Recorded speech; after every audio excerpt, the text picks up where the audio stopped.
भोपाल के मालवीय नगर में घर के बाहर भीड़ लगी हुई थी। सावित्री देवी का आज सुबह सुबह ही निधन हो चुका था। परिवार के नाम पर उनकी एकमात्र बेटी मीरा राजपूत थी। सावित्री पिछले कई सालों से गंभीर बीमारी से जूझ रही थी और आज उन्होंने अपनी आखिरी सांसें लेते हुए दुनिया को अलविदा कह दिया। मीरा की उम्र 21 वर्ष थी। वो कॉलेज के अंतिम वर्ष में थी। सावित्री का निर्जीव शरीर उसकी आंखों के सामने सफेद चादर से ढका हुआ पड़ा था। मीरा की आंखों से आंसू बहते जा रहे थे। पास बैठी औरतें उसे सांत्वना दे रही थी, लेकिन माँ को खो देने का दुख सिर्फ मीरा ही जान सकती थी। अपना कहने के लिए एक वो ही तो थी इस दुनिया में। सावित्री ने मीरा को उसकी पढ़ाई के लिए इंदौर भेज दिया था, जिसकी खास वजह सिर्फ सावित्री ही जानती थी। इंदौर में मीरा नेशनल कॉलेज में पढ़ती थी और उसी कॉलेज के एक हॉस्टल में रहती थी। मीरा बहुत ही कम बोलने वाली लड़की है। वो अपना अधिकतर समय किताबों में ही बिताया करती थी।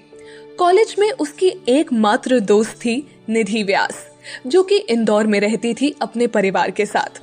निधि और मीरा दोनों बहुत अच्छी दोस्त थीं। कॉलेज के 2 साल दोनों ने साथ साथ ही पूरे किए थे, लेकिन निधि मीरा को अब बहुत कम जान पाई थी। वजह थी मीरा का अंतर्मुखी होना, या शायद हालातों ने उसे उम्र से पहले ही परिपक्व बना दिया। मीरा इस बार बिना निधि को बताए भोपाल आ गई थी। सावित्री के अंतिम संस्कार की तैयारी हो चुकी थी। जब उनके पार्थिव शरीर को ले जाया जाने लगा तो मीरा जोर जोर से रो पड़ी। औरतों ने उसे संभाला, लेकिन कोई उसे रोक नहीं पाया। वो दौड़कर बाहर आई और कहने लगी, हम भी साथ जाएंगे। बिटिया, औरत शमशान में नहीं जाती है। वहां खड़े एक बुजुर्ग ने कहा, हमें कुछ नहीं सुनना, हम भी साथ जाएंगे। मीरा ने कहा, चलने दीजिए काका, मुख अग्नि के लिए किसी अपने का होना भी जरूरी है, और आजकल क्या लड़का क्या लड़की, चलने दीजिए। पास खड़े विश्वनाथ ने बुजुर्ग आदमी से कहा। सभी वहां से सावित्री का पार्थिव शरीर लेकर निकले। आंखों में आंसू भरे, हाथ में अग्नि का पात्र पकड़े मीरा चले जा रही थी। उसके बेजान पैरों में जैसे हिम्मत ही नहीं थी। माँ के साथ उसने बहुत कम वक्त गुजारा था।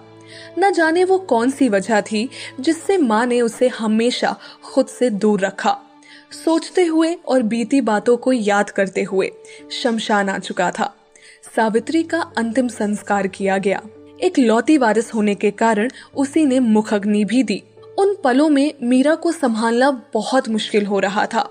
वहां मौजूद सभी की पलकें नम हो गई। 1 महीने बाद मीरा इंदौर आई।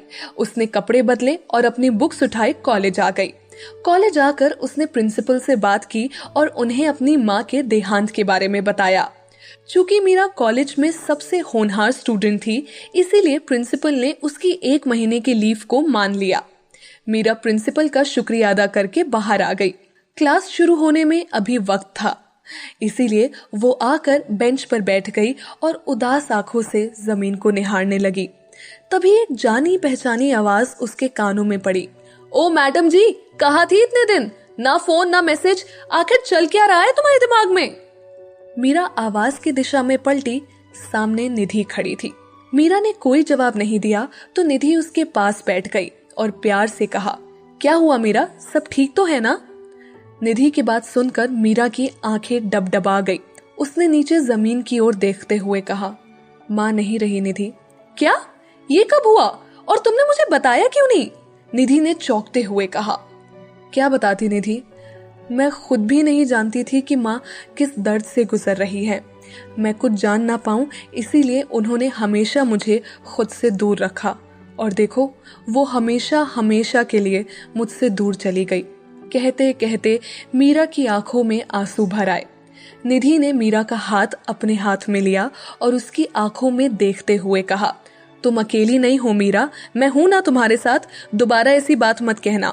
मीरा ने निधि को गले लगा लिया। निधि उसे हिम्मत बंधाती रहती। क्लास का वक्त हुआ तो दोनों उठकर क्लास की ओर चली गई। मीरा को अपना ख्याल रखने का बोलकर निधि घर चली गई, लेकिन आज उसका मन बहुत उदास था। वो बस मीरा के बारे में ही सोचती रही। अगली सुबह हॉस्टल वार्डन ने मीरा से कमरा खाली करने को कहा। पिछले 1 महीने से उसके कमरे का किराया नहीं आया था।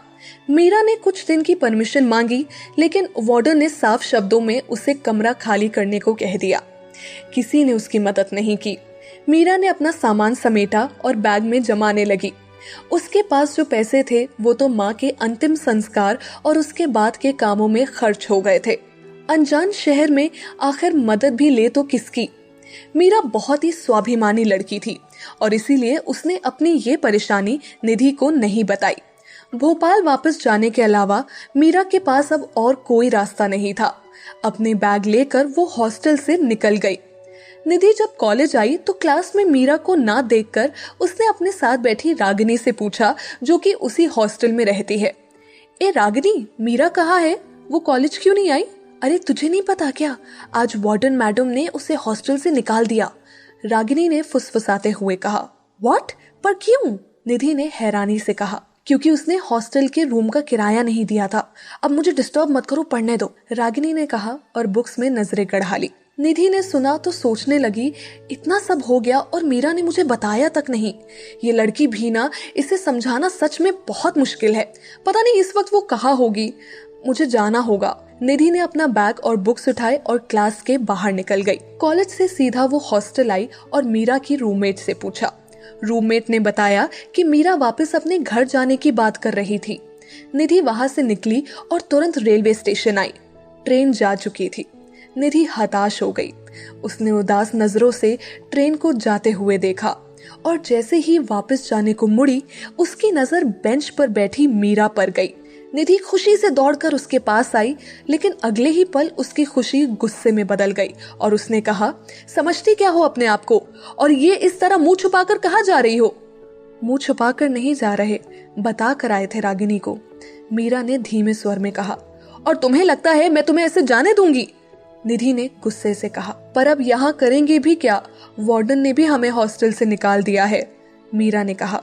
वार्डन की तो मैं, तुम ये बताओ तुमने मुझे क्यों नहीं बताया? निधि के इस सवाल पर मीरा खामोश हो गई। निधि उसके बगल में बैठी और कहने लगी, मीरा, तुम सिर्फ कहने के लिए मेरी दोस्त नहीं हो। कॉलेज में बहुत सी लड़कियां हैं, लेकिन मैंने तुम्हें अपना दोस्त चुना, जानती हो क्यों? क्योंकि तुम बहुत अच्छी हो और समझदार भी हो। तुम बहुत स्ट्रांग लड़की हो मीरा, फिर ऐसे कैसे जा सकती हो? आंटी का सपना कैसे भूल सकती हो? तुम्हें पढ़ना है, एक बड़ी अधिकारी बनना है, ये कैसे भूल गई तुम? निधि, हम कुछ नहीं भूले हैं, सब याद है हमें। पर इस शहर से हमने एक बात सीखी है कि अगर जीना है तो पैसे जरूरी है, और वो हमारे पास नहीं है निधि। घर जाएंगे, वहां रहने के लिए कम से कम अपना घर तो है, मीरा ने उदास होकर कहा। हो गई तुम्हारी आदर्श वाली बातें, तो चले, निधि ने उठते हुए कहा। कहाँ? मीरा ने कहा। कोई सवाल नहीं, उठो और चलो, कहकर निधि ने एक बैग खुद उठाया और दूसरा मीरा को थमा दिया। दोनों बाहर आई। निधि पार्किंग से अपनी स्कूटी निकाल लाई और मीरा को साथ लेकर चल पड़ी। निधि के पीछे बैठी मीरा के मन में सैकड़ों सवाल उथल पुथल मचाए हुए थे। मीरा जब भी इस शहर से जाने के बारे में सोचती, ये शहर उसे वापस अपनी ओर खींच लाता। सवाल बहुत थे, लेकिन जवाब नहीं। निधि उसे कहाँ लेकर जा रही है, इस बात का भी उसे अंदाजा नहीं था। स्कूटी सड़क पर दौड़ाते हुए निधि ने अचानक से ब्रेक लगाए और गाड़ी को यू टर्न घुमाया। क्या हुआ? इधर कहाँ जा रही हो? पीछे बैठी मीरा ने सवाल किया। हॉस्टल, निधि ने कहा। लेकिन क्यों? मीरा ने कहा। तू चल तो बताती हूँ, कहकर निधि ने स्पीड बढ़ाई और कुछ वक्त बाद दोनों हॉस्टल के सामने थे। निधि ने स्कूटी साइड में लगाई। उसने मीरा का हाथ पकड़ा और उसे लेकर अंदर चली आई। वार्डन सामने ही खड़ी मिल गई। निधि उसके सामने आई। उसने अपने जेब से कुछ रुपए निकाले और वार्डन के हाथ में थमाते हुए कहा, ये रखो अपने पैसे, और आज के बाद किसी लड़की को इस तरह से हॉस्टल से मत निकालना। वक्त पर किराया देंगे तो कोई क्यों निकालेगा, पर ये लड़कियां घर वालों के पैसे तो ऐश में उड़ा देती हैं और फिर किराए के नाम पर रोने बैठ जाती हैं। वार्डन ने मुंह बनाकर रुपए गिनते हुए कहा। चुड़ैल, तेरी हिम्मत कैसे हुई मेरी दोस्त के लिए ऐसा बोलने की? मैं तेरा मुंह नोच लूंगी, निधि ने वार्डन से उलझते हुए कहा। लेकिन ऐन वक्त पर मीरा ने उसे रोक लिया और कहा, निधि, ये क्या कर रही हो? छोड़ो उन्हें, मैं मुंह तोड़ दूंगी इसका। इस हॉस्टल की लड़कियां चाहे जो करती हो, तुम ऐसी नहीं हो, निधि ने गुस्से से मीरा से कहा। तुम प्लीज यहाँ से चलो, प्लीज, मीरा ने निधि को लगभग खींचते हुए कहा।